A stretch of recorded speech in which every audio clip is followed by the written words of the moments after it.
Hey y'all, I'm Larry and I'm with Under the Bridge Flies, and we're going to tie a Bow River Bugger. This here is a really cool pattern. Here's one that I tied earlier. It's got a deer hair head on it, and you can do these with or without the cone. If you're not using a cone, just make you a regular deer hair head on here, but I'm doing this one with the cone because it's the harder version, and we're going to post this up, so hopefully some people can learn from it anyway. Anyway, so we're starting out with our Daiichi, and this is a 2220 streamer hook, and it's a 4x long streamer hook. So what we're going to do, and we're using a UTC black. This is 140 denier. If you're going to spin any deer hair, you gotta use, don't try it with anything less, because you just end up breaking your thread all day long. I actually learned to spin deer hair on 8/0 Unithread, and that was a tough time, I tell you. But so we get our thread around the back, and as you see, I started my thread down low because I keep this area clear here for spinning my deer hair and stuff, and I'll end up with about a cone head. About that much is what I'm going to end up with bare shank when I'm all said and done putting this material in. So we're using a black marabou. You can use marabou. You can use woolly bugger marabou. This is blood quill actually. So, and I'm going to run it about the shank of my hook long when I want my tail on this fly. So I just like the blood quill on burgers because it seems to swim better. If you're going to use the other marabou, then I would trim it off the stem because it has more action. If you trim it off the stem before you go tying it in, woolly bugger marabou, just like I said, it just moves better in the water. So we're using a crystal flash, and this is UV. We're using UV crystal flash, and this is pearl, which it actually looks more like purple in the light. So, but we're going to grab about 4 strands of this crystal flash, and 4 or 5, whatever you grab a hold of there. I got 5, and you take a crystal flash in your shortest piece if you just measure the length of your hook so you don't have a bunch of waste. That way when you tie it in, like I said, you don't have a lot of waste if you just make it the length of your hook there, depending on your tail. But if you make your tail the shank of the hook as well, then when all said and done, you don't have a lot of trimming to do, and you save on waste of your crystal flash, which, you know, if you save any, I guess.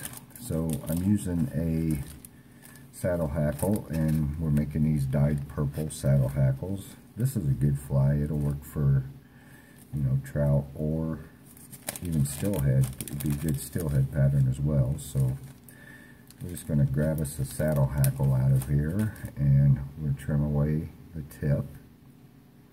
And we tie these in by the tip. I mean, this is all basically the same way you tie a normal woolly bugger. So, and let's get that good and tied in there, and bring our thread back. And we're using Cactus Chanel, and this is purple. And I love this Cactus Chanel hairline product. This is medium, and it's just I have a lot of Cactus Chanel. It's what I usually use the most. I mean, the sparkle in it and everything is just, you know, attracts the fish, and it's real good stuff. So I really like it over just regular Chanel or even Polar Chanel. I have a lot of Polar Chanel, although I don't use a lot of it. But now, like I said, you want to make sure that you leave about a cone head in there, just bare. So get up there, and we're going to go ahead and tie this off and snip off that extra. Then go ahead and bring your feather up and counter wrap. I usually counter wrap everything. If I'm doing stuff like this, that just ties it all down underneath and makes for a better fly. So, and then we'll just go ahead and capture that feather and snip it off, and now we're ready for the deer hair part. And just get rid of those little, there we go. Alright, so your deer hair, spinning deer hair, the biggest thing with anybody spinning deer hair, there's two things you got to think about or make sure that you got. One is a good strong thread, so I advise using ultra thread, at least 140 or 210, and you can feel this thread and see how slick it is. So, you know, you don't really have to wax this thread to spin deer hair, but you can if you want to. Another thread that I recommend for spinning deer hair, if you're going to do mice and stuff like that, is Kevlar. This is strong, it's thin. Also, you can get this in orange or pink or whatever for your egg patterns if you're tying those. One or two, couple wraps around your egg, and you don't have to, it just, you can pull this stuff tight. So, now the second thing is your deer hair patch. This deer hair here, this is deer body hair, and as you can see, we're going to pull some out. This is what you don't want, is if you're spinning deer hair as far as mice and stuff like that. For what we're doing on this fly, it'll be okay, but see all that under fur? That just makes it impossible to spin. You do not want that. If you can open the pack, or you can look in the pack really good at the store when you're buying your deer hair, flip that over and look at the back underside especially, and you'll see, see all that under fur on there. So, try a different pack if it's available. Otherwise, you're going to be sitting here cleaning deer hair. You can take a toothbrush or Velcro and clean your deer hair up pretty good, but it's, if you're trying to get a bunch of flies tied and you're sitting here, doing this number and taking a toothbrush or whatever to it, then you're really wasting a bunch of time. If you can inspect the deer hair at the store before you buy it, then give it a shot. Okay, so we're just taking a bunch and we're going to try to squeeze this together. It's about the size of that cone head round, and we're going to take and put that in a deer stacker, tips down.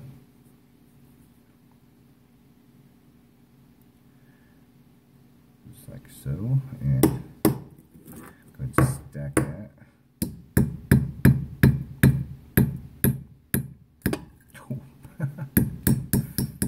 Knock it out. And pull that out by your tips there, and you can clean that up. See, we're not using the back side of this, so we're going to be pretty much free of any fuzz and stuff like that. So now I will measure this, and I want my almost half of the fly, I want my collar to go. So I'm just going to measure to the front of the hook here, and that's the amount that I'm going to cut off the back of that. So hold it over the garbage can there, helps a little bit, keeps the mess down some. And then we're just going to remeasure that, and once I get it to where about where I want it, I just grab it with my other hand, and we're going to take a couple wraps around it. Then on the third one, you just start spinning that around, and once it starts cooperating with you, this isn't seeming to want to cooperate, so but just tighten down as you go, and you get you a nice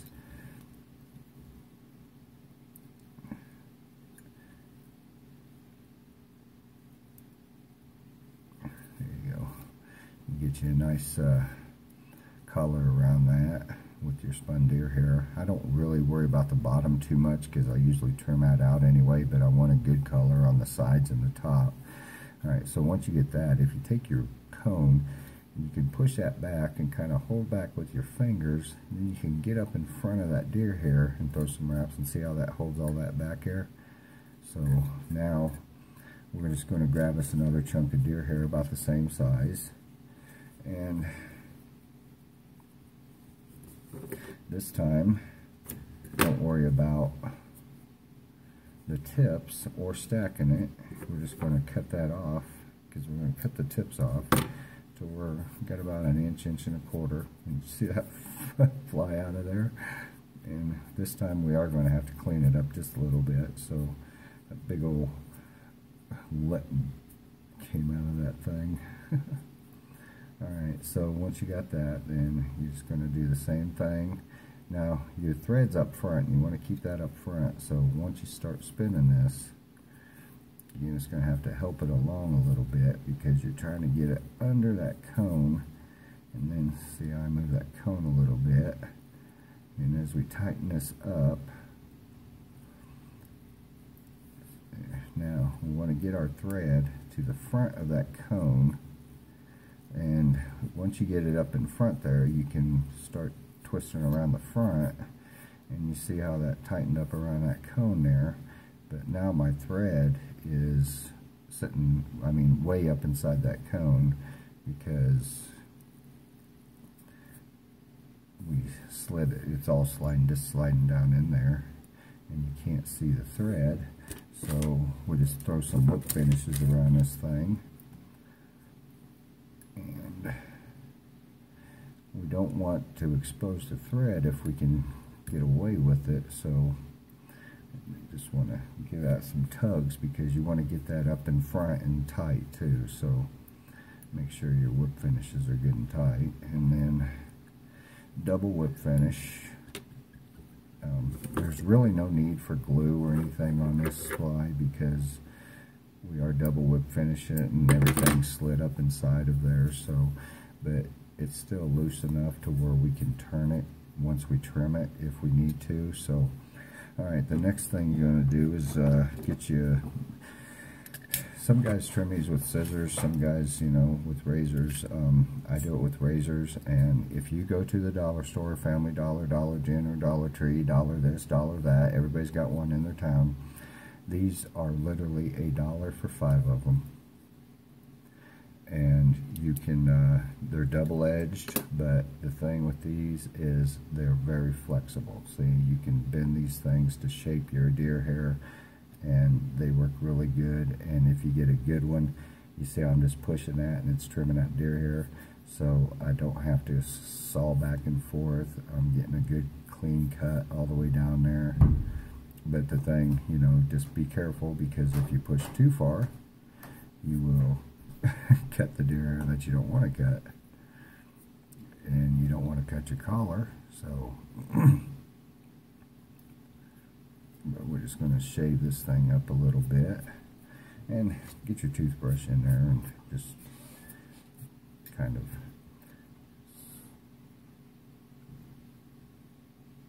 like I said, the bottom of this thing, I kind of keep mine almost pretty bare from deer hair around the bottom of it. But on the sides, we want that color from the tips, so, and on the top as well. So if you take and pull your deer hair up a little bit, then you can just kind of trim that one or two that's causing you issues. But you don't have to get them all anyway. The fish ain't going to mind. So, but you can sit here and do this all day if you wanted to, be a perfectionist at it. But see how nice and smooth body around that head it gives you as far as that razor blade goes. So if you're not trying the razor blade, I highly suggest you just, for $1, give it a shot. I'm pretty sure you're going to like it a lot better than sitting here with scissors all day long, doing this. And you're going to get a nicer, rounder head on your deer hair patterns too. So anyway, so we just brush that out a little bit, both ways, and get all the gunk out of it. And you can see that there's not. So now I've got a nice collar around there, and that's all there is to it. Trimming deer hair and stuff, like I said, thread, very important, and your deer hair selection. Open it up in the store, like I said, if you can, and if you see a bunch, if you're spinning the deer hair, if you're getting a bunch of that, go to the next one and see if you can find a better pelt. But if you're using this for elk hair, caddis, and stuff like that, your deer hair doesn't matter. You know, on this flight, it really doesn't matter a whole lot because we're only using the top sections of it. But for mice and other patterns such as that, we're using long sections of deer hair. You got to get a good clean deer hair, otherwise you're going to have fits with it when you're trying to spin the thing. Anyway, so that is our Bow River Bugger, and that's just a purple one. You can tie these in pretty much any color, you know. So if you try this pattern out, post it on Facebook and give me a tag in it. I'd like to see your tie. Anyway,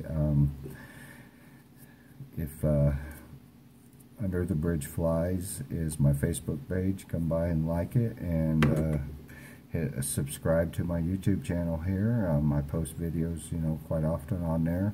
If you have any flies that you're trying to tie and you just can't quite get them, give me a holler. I'll post a video on it for you, and we'll tie it about the simplest way that we can, you know, possible. So anyway, I appreciate everybody watching my videos and buying my flies, and we'll see you on the next one. Thanks.